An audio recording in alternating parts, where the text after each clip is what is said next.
First of all, add the video clip in your timeline. Now we have to duplicate the video clip. So I'm pressing Ctrl C and V to duplicate the video clip. Selecting the upper video clip and going to effects and search for blur effect. Now all you have to need, add the blur effect to the upper clip just like this.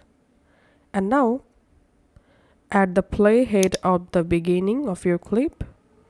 Now select the upper clip and here under mask click on add mask and select a mask shape. In my case I'm selecting rectangle, and now I'm just selecting this number plate of this car.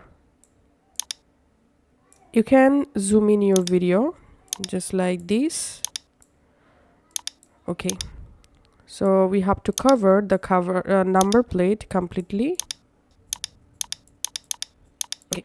Now all you have to need, under mask settings we have to add keyframe for position.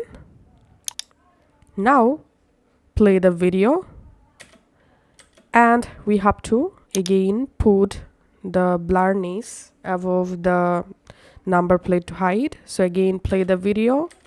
That's how. Go ahead and hide your number plate. Pause the video, play the video, pause the video, hide the number plate again. Again pause the video, hide your number plate.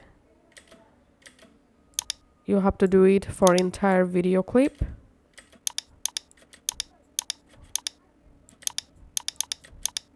Once you are done, let's play our video.